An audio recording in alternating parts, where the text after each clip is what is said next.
Hi, welcome back to Storytime for Grown-Ups. Today we will be continuing with Bram Stoker's Dracula. Thus far in our reading, we followed Jonathan Harker to Transylvania, where he made a horrifying discovery about the nature of the Count. We then followed the Count's journey through bits and pieces of other people's stories, from Transylvania across to England to his estate at Carfax. Some of those stories were told through the eyes of Lucy, a friend of Mina's, Jonathan's fiancée, who became ill and eventually was consumed and killed by a disease of anemia or a lack of blood. This last chapter, we saw Lucy's funeral through the eyes of Dr. Seward, her old beau and one of her dear friends who helped her through her illness and who is also in charge of the lunatic asylum. One of his patients, a Renfield, seems to be in some sort of a cahoots with Count Dracula. As readers, we are aware that Dracula is the one who has caused Lucy's death. Also aware seems to be a Dr. von Helsing, whom Dr. Seward called to have assist him in the treatment and hopefully salvation of Lucy, though whether or not that salvation at the end was achieved is yet unknown. The very end of this last chapter, we learned of a strange lady who was luring children away in the night. And that is where we ended. Chapter 14. Mina Harker's Journal, 23rd September. Jonathan is better after a bad night. I am so glad that he has had plenty of work to do, for that keeps his mind off the terrible things, and oh, I am rejoiced that he is not now weighted down with the responsibility of his new position. I knew he would be true to himself. And now how proud I am to see my Jonathan rising to the height of his advancement, and keeping pace in all ways with the duties that came upon him. He will be away all day till late, for he said he could not lunch at home. My housework is done, so I shall take his foreign journal, and lock myself up in my room, and read it.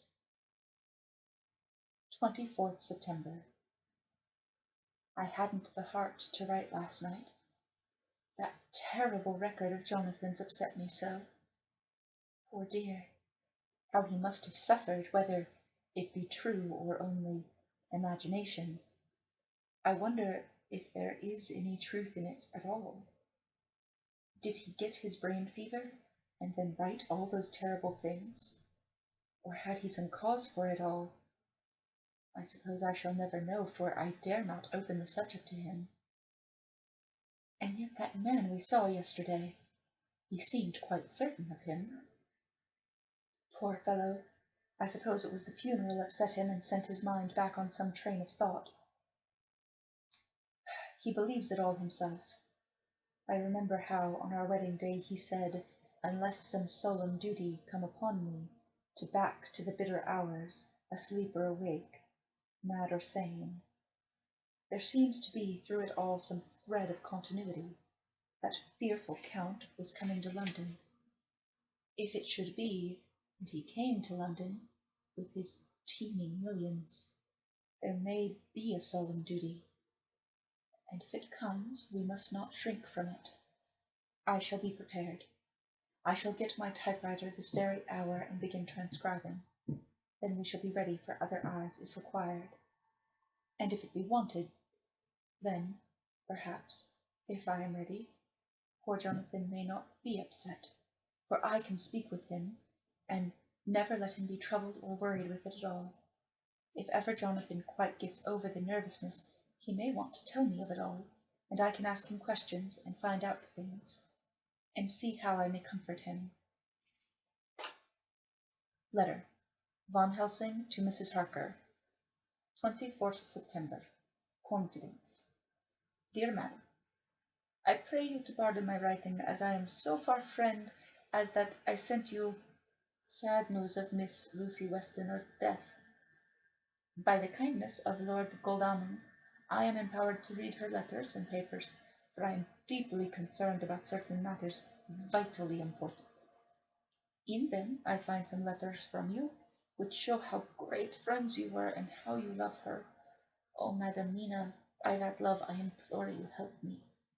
It is for others' good that I ask, to redress great wrong, and to lift much and terrible troubles, that may be more great than you know.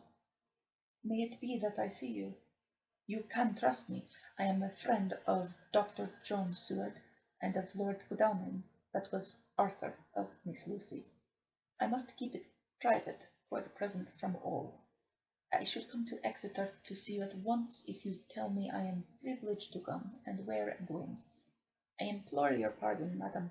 I have read your letters to poor Lucy, and know how good you are, and how your husband suffers. So I pray you, if it may be, enlighten him not, lest it may harm.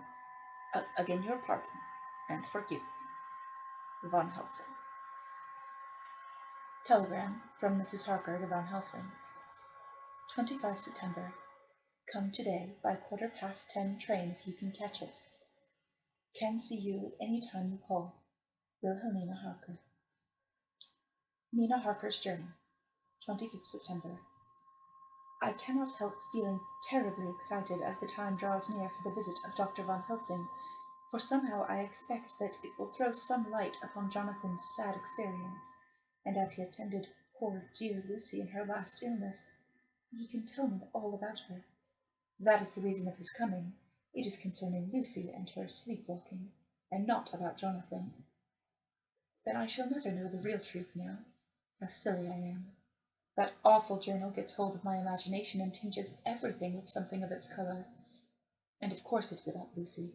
That habit came back to the poor dear, and that awful night on the cliff must have made her ill. I had almost forgotten in my own affairs how ill she was afterwards. But she must have told him of her sleepwalking adventure on the cliff, and that I knew all about it, and now he wants me to tell him what she knows, so that he may understand. I hope I did right in not saying anything of it to Mrs. Westerner. I should never forgive myself if any act of mine, were it even a negative one, brought harm on poor dear Lucy. I hope, too, Dr. Van Helsing will not blame me. I have had so much trouble and anxiety of late that I feel I cannot bear more, just at present. I suppose a cry does us all good at times, clears the air as other rain does. Perhaps it was reading the journal yesterday that upset me, and then Jonathan went away this morning to stay away from me a whole day and night, the first time we have been parted since our marriage. I do hope the dear fellow will take care of himself, and that nothing will occur to upset him.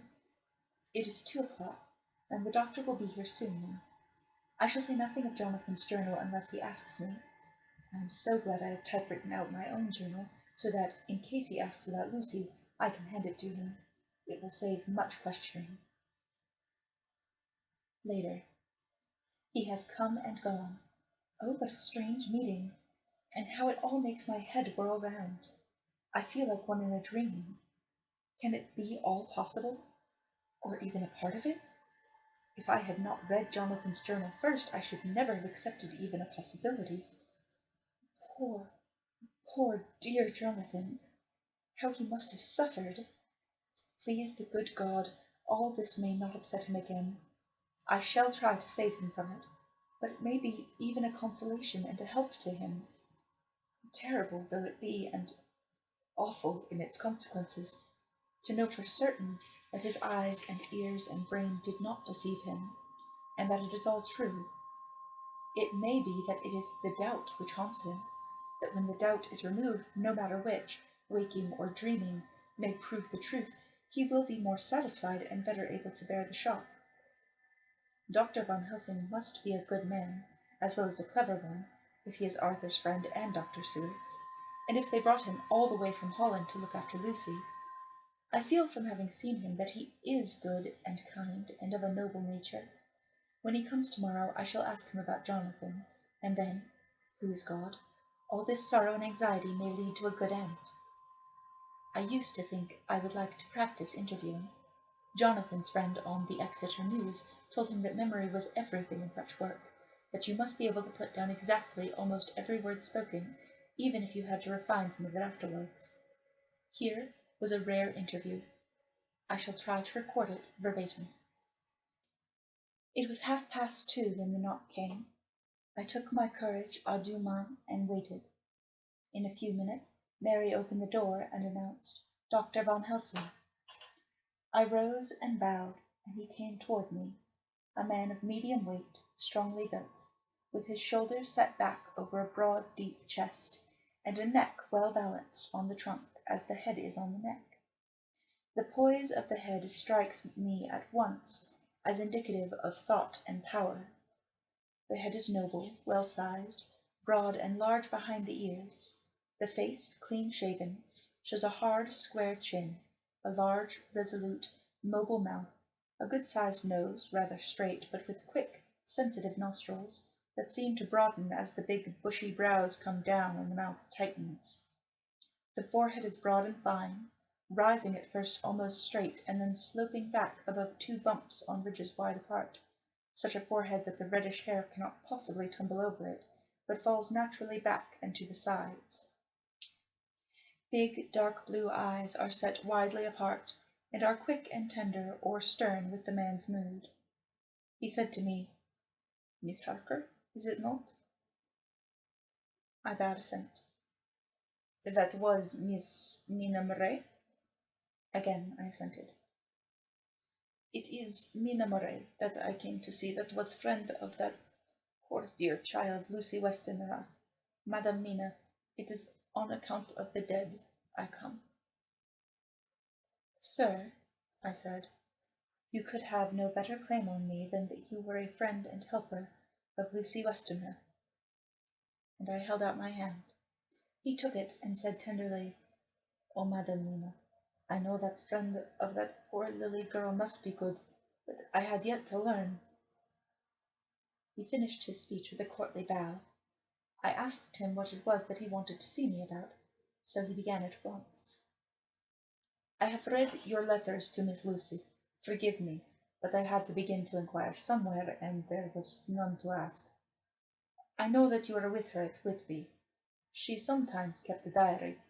You need not look surprised, Madam Mina. It was begun after you had left, and was in imitation of you. And in that diary she traces by inference certain things to a sleepwalking in which she puts down that you saved her. In great perplexity I then come to you and ask you, out of your so much kindness, to tell me all of it that you can remember." "I can tell you, I think, Dr. Van Helsing, all about it." "Oh, then you have good memory for facts, for details? It is not always so with young ladies." "No, doctor, but I wrote it all down at the time. I can show it to you if you like." "Oh, Madam Mina, I will be grateful. You will do me much favor." I could not resist the temptation of mystifying him a bit. I suppose it is some of the taste of the original apple that remains still in our mouths, so I handed him the shorthand diary. He took it with a grateful bow and said, "May I read it?" "If you wish," I answered as demurely as I could. He opened it, and for an instant his face fell. Then he stood up and bowed. "Oh, you so clever woman," he said. "I knew long that Mr. Jonathan was a man of much thankfulness, but see, his wife have all the good things. And will you not so much honour me, and so help me, as to read it for me? Alas, I know not the shorthand." By this time my little joke was over, and I was almost ashamed, so I took the typewritten copy from my work-basket and handed it to him. "Forgive me," he said. "I could not help it, but I had been thinking that it was of dear Lucy that you wished to ask, and so that you might not have time to wait, not on my account, but because I know your time must be precious, I have written it out on the typewriter for you." He took it, and his eyes glistened. "You are so good," he said. "And may I read it now? I may want to ask you some things when I have read." "By all means," I said. "Read it over whilst I order lunch, and then you can ask me questions whilst we eat." He bowed and settled himself in a chair with his back to the light, and became absorbed in the papers, whilst I went to see after lunch, chiefly in order that he might not be disturbed.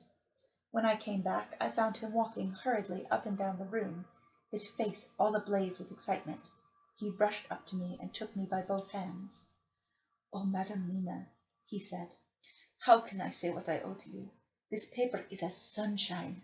It opens the gate to me. I am dazed, I am dazzled with so much light, and yet clouds roll in behind the light every time. But you cannot comprehend. Oh, but I am grateful to you. You are so clever a woman. Madam," he said this very solemnly, "if ever Abraham Van Helsing can do anything for you or yours, I trust you will let me know. It will be pleasure and delight if I may serve you as a friend, but all I have ever learned, all I ever do shall be for you and those you love. There are darknesses in life, and there are lights. You are one of the lights. You will have happy life and good life, and your husband will be blessed in you." "But, doctor, you praise me too much, and you do not know me." "Not know you? I, who am old, and who have studied all my life men and women, I, who have made my speciality the brain and all that belongs to him and all that follow from him. And I have read your diary that you have so goodly written for me, and which breathes out truth in every line. I, who have read your sweet letter to poor Lucy of your marriage and your trust, not know you. Oh, Madam Mina, good women tell all their lives, and by day and by hour and by minute, such things the angels can read. And we men, who wish to know, have in us something of angels' eyes. Your husband is noble nature, and you are noble too, for you trust, and trust cannot be where there is mean nature. And your husband, tell me of him. Is he quite well? Is all that fever gone, and is he strong and hearty?" I saw here an opening to ask him about Jonathan, so I said, "He was almost recovered, but he has been greatly upset by Mr. Hawkins's death." He interrupted, "Oh, yes, I know, I have read your last 2 letters." I went on. "I suppose this upset him, for when we were in town on Thursday last, he had a sort of shock." "A shock? And after brain fever so soon, that was not good. What kind of a shock was it?" "He thought he saw someone who recalled something terrible, something which led to his brain fever." And here the whole thing seemed to overwhelm me in a rush. The pity for Jonathan, the horror which he experienced, the whole fearful mystery of his diary, and the fear that has been brooding over me ever since all came in a tumult. I suppose I was hysterical, for I threw myself on my knees and held up my hands to him, and I implored him to make my husband well again. He took my hands and raised me up and made me sit on the sofa and sat by me. He held my hands in his and said to me with such infinite sweetness, "My life is a barren and lonely one, and so full of work that I have not had much time for friendships.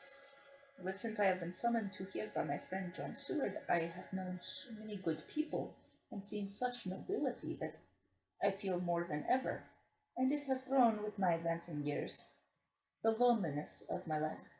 Believe me, then, that I come here full of respect for you, and you have given me hope.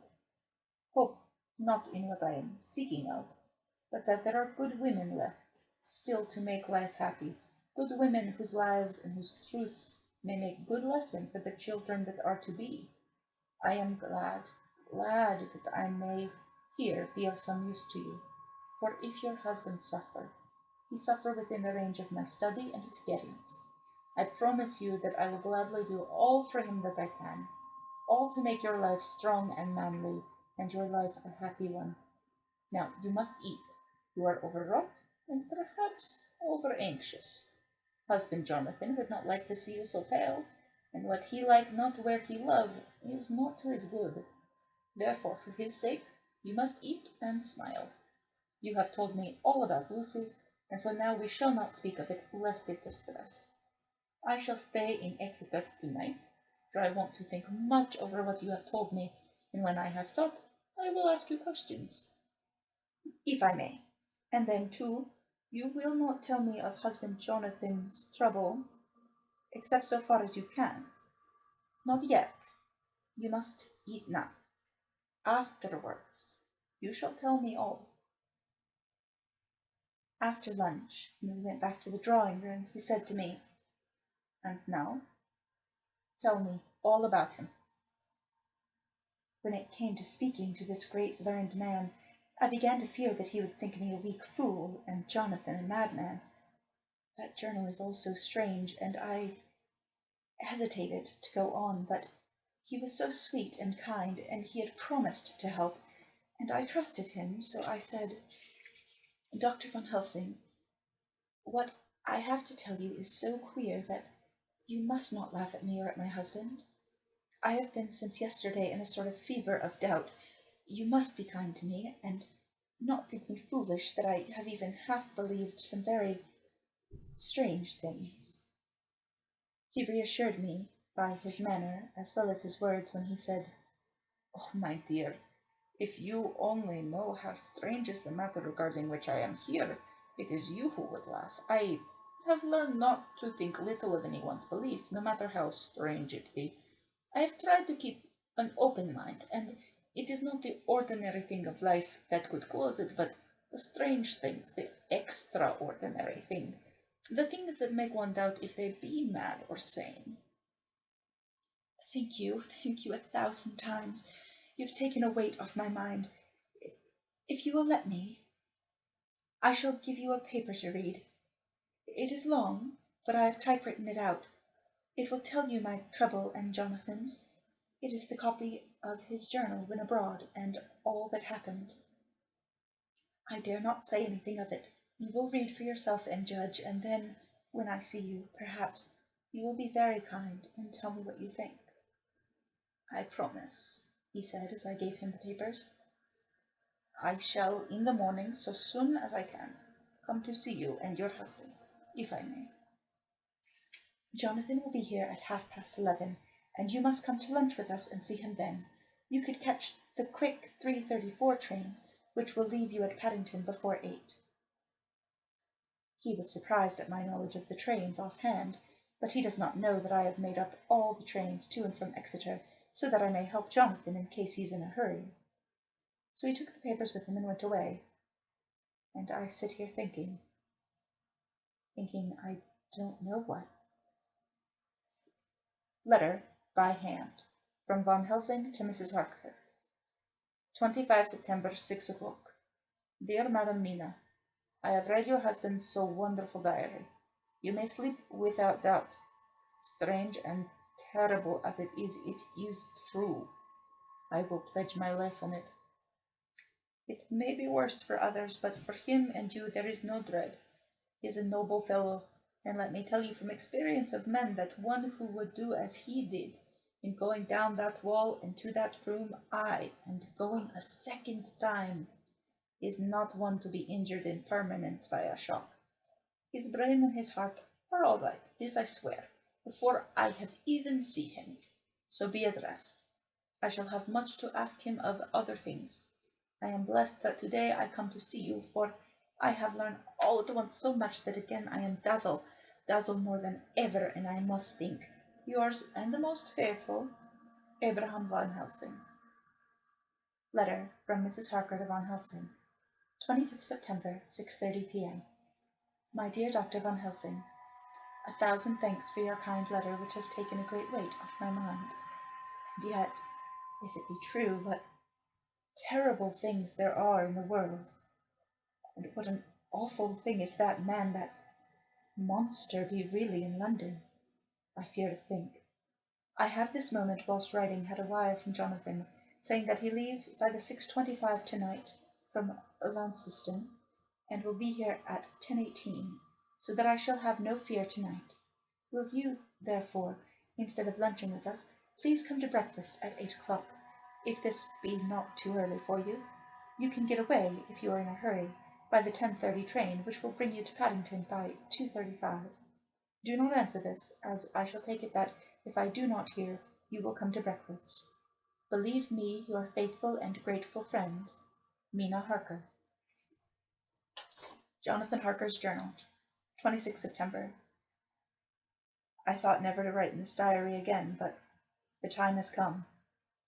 When I got home last night, Mina had supper ready, and when we had supped, she told me of Van Helsing's visit, and of her having given him the 2 diaries copied out, and of how anxious she has been about me. She showed me in the doctor's letter that all I wrote down was true. It seems to have made a new man of me. It was the doubt as to the reality of the whole thing that knocked me over. I felt impotent and in the dark and distrustful, but now that I know, I am not afraid, even of the Count. He has succeeded after all, then, in his design in getting to London, and it was he that I saw. He has got younger, and how? Van Helsing is the man to unmask him and hunt him out if he is anything like what Mina says. We sat late and talked it all over. Mina is dressing, and I shall call at the hotel in a few minutes and bring him over. He was, I think, surprised to see me. When I came into the room where he was and introduced myself, he took me by the shoulder and turned my face round to the light and said, after a sharp scrutiny, "But Madame Mina told me you were ill, that you had had a shock." It was so funny to hear my wife called Madame Mina by this kindly, strong-faced old man. I smiled and said, "I was ill. I have had a shock, but you have cured me already." "And how?" "By your letter to Mina last night. I was in doubt, and then everything took a hue of unreality, and I did not know what to trust, even the evidence of my own senses. Not knowing what to trust, I did not know what to do, and so had only to keep on working in what had hitherto been the groove of my life. The groove ceased to avail me, and I mistrusted myself. Doctor, you don't know what it is to doubt everything, even yourself. No, you don't. You couldn't with eyebrows like yours." He seemed pleased, and laughed as he said, "So, you are a physiognomist. I learn more here with each hour. I am with so much pleasure coming to you to breakfast. And, oh, sir, you will pardon praise from an old man, but you are blessed in your wife." I would listen to him go on praising Mina for a day, so I simply nodded and stood silent. "She is one of God's women, fashioned by his own hand to show us men, other women, that there is a heaven where we can enter, and that its light can be here on earth. So true, so sweet, so noble, so little an egoist, and that, let me tell you, is much in this age, so sceptical and selfish. And you, sir, I have read all your letters to poor Miss Lucy, and some of them speak of you, so I know you since some days from the knowing of others. But I have seen your true self since last night. You will give me your hand, will you not, and let us be friends for all our lives?" We shook hands, and he was so earnest and so kind that it made me quite choky. "And now," he said, "may I ask you for some more help? I have a great task to do, and at the beginning it is to know. You can help me here. Can you tell me what went before your going to Transylvania? Later on I may ask more help, and of a different kind, but at first this will do." "Look here, sir," I said. "Does what you have to do concern the Count?" "It does," he said solemnly. "Then I am with you, heart and soul. As you go by the 10:30 train, you will not have time to read them, but I shall get the bundle of papers. You can take them with you and read them on the train." After breakfast, I saw him to the station. When we were parting, he said, "Perhaps you will come to town if I send to you, and take Madame Mina too." "We shall both come when you will," I said. I had got him the morning papers and the London papers of the previous night, and while we were talking at the carriage window, waiting for the train to start, he was turning them over. His eyes suddenly seemed to catch something in one of them, the Westminster Gazette. I knew it by the colour, and he grew quite white. He read something intently, groaning to himself, Mein Gott, so soon, so soon." I do not think he remembered me at the moment. Just then the whistle blew and the train moved off. This recalled him to himself, and he leaned out the window and waved his hand, calling out, "Love to Madame Mina. I shall write so soon as ever I can." Dr. Seward's Diary, 26 September. Truly there is no such thing as finality. Not a week since I said finis, and yet here I am starting fresh again, or rather, going on with the same record. Until this afternoon I had no cause to think of what is done. Renfield had become, to all intents, as sane as he ever was. He was already well ahead with his fly business, and he had just started in the spider line also, so he had not been of any trouble to me.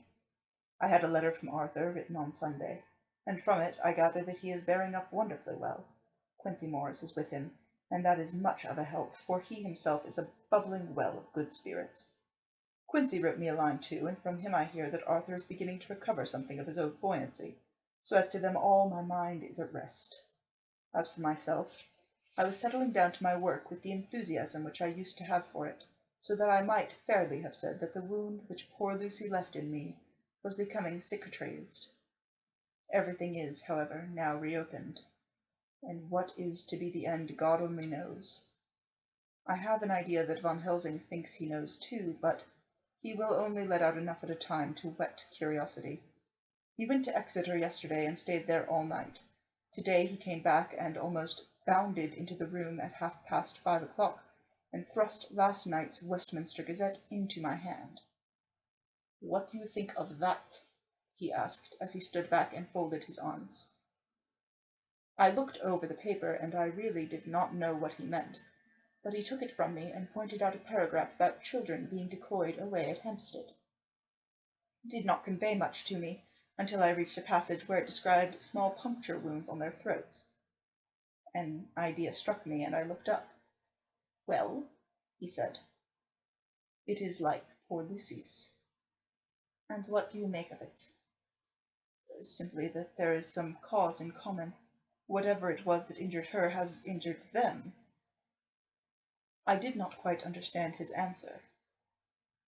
"That is true indirectly, but not directly." "How do you mean, Professor?" I asked. I was a little inclined to take his seriousness lightly, for, after all, 4 days of rest and freedom from burning, harrowing anxiety does help to restore one's spirits. But when I saw his face it sobered me. Never, even in the midst of our despair about poor Lucy, had he looked more stern. "Tell me," I said. "I can hazard no opinion. I do not know what to think, and I have no data on which to found a conjecture." "Do you mean to tell me, friend John, that you have no suspicion as to what poor Lucy died of, not after all the hints given, not only by events, but by me?" "Of nervous prostration following on great loss or waste of blood." "And how the blood lost or waste?" I shook my head. He stepped over and sat down beside me and went on. "You are a clever man, friend John. You reason well, and your wit is bold. But you are too prejudiced. You do not let your eyes see nor your ears hear, and that which is outside your daily life is not of account to you. Do you not think that there are things which you cannot understand and yet which are? That some people see things that others cannot? But there are things old and new which must not be contemplated by men's eyes because they know, or think they know, some things which other men have told them. It is our fault of science that wants to explain all, and if it explain not, then it says nothing to explain.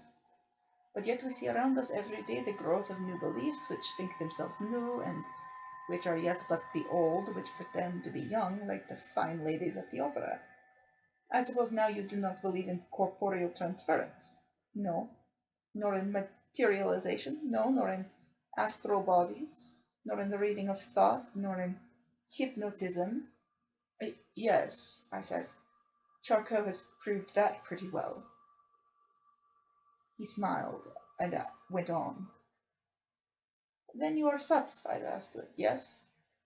And of course then you understand how it acts and can follow the mind of the great Charcot, alas that he is no more, into the very soul of the patient that he influenced.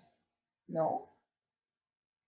Then, friend John, am I to take it that you simply accept fact and are satisfied to let from premise to conclusion be a blank? No? Then tell me, For I am student of the brain. How you accept the hypnotism and reject the thought reading? Let me tell you, my friend, that there are things done today in electrical science which would have been deemed unholy by the very men who discovered electricity, who would themselves, not so long before, have been burned as wizards. There are always mysteries in life.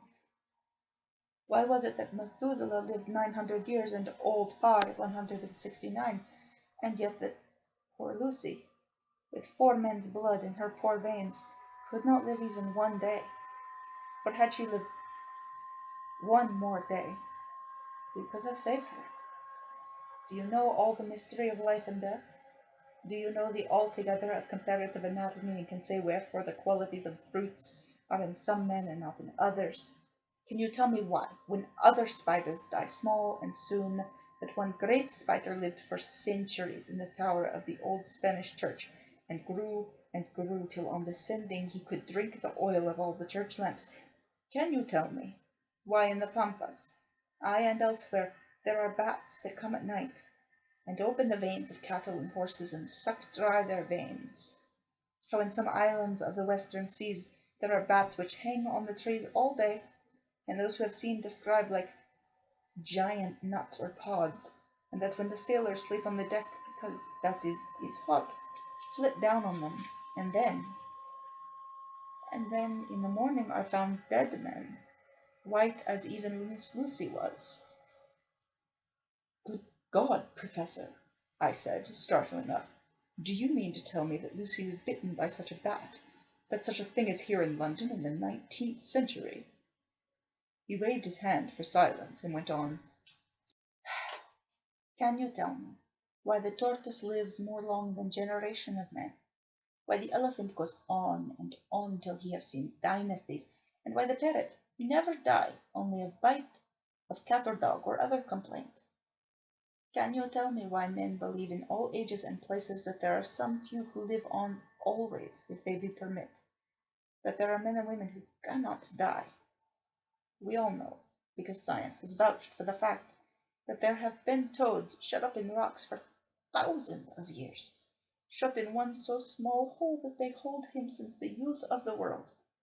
Can you tell me how the Indian fakir can make himself to die, and have been buried, and his grave sealed, and corn sowed on it, and the corn reaped, and cut, and sown, and reaped, and cut again, and then men come and take the unbroken seal, and that there lie the Indian fakir not dead, but that rise up and walk amongst them as before? Here I interrupted him. I was getting bewildered. He so crowded on my mind his list of nature's eccentricities and possibilities that my imagination was getting fired. I had a dim idea that he was teaching me some lesson, as long ago he used to do in his study at Amsterdam. But he used then to tell me the thing so that I could have the object of thought in mind at the time. But now I was without his help, yet I wanted to follow him, so I said, Professor, let me be your pet student again. Tell me the thesis, so that I may apply your knowledge as you go on. At present I am going in my mind from point to point as a madman, and not a sane one follows an idea.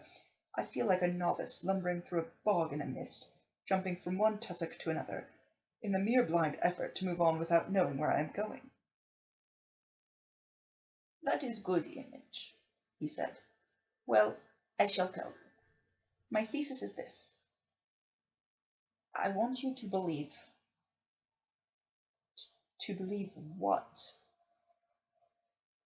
To believe in things that you cannot. Let me illustrate. I heard once of an American who so defined faith, that faculty which enables us to believe things which we know to be untrue. For one, I follow that man. He meant that we shall have an open mind, and not let a little bit of truth check the rush of the big truth, like a small rock does a railway truck. We get the small truth first, good. We keep him and we value him, but all the same, we must not let him think himself all the truth in the universe. Then you want me not to let some previous conviction injure the receptivity of my mind with regard to some strange matter. Do I read your lesson aright? You are my favorite pupil still. It is worth to teach you. Now that you are willing to understand, you have taken the first step to understand. You think then that those so small holes in the children's throat were made by the same that made the hole in Miss Lucy? I suppose so. He stood up and said solemnly, Then you are wrong. Would it were so, but alas, no. It is worse. Far, far worse. In God's name, Professor Van Helsing, what do you mean? I cried.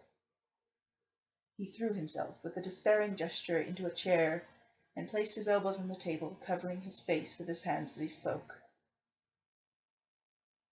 They were made by Miss Lucy.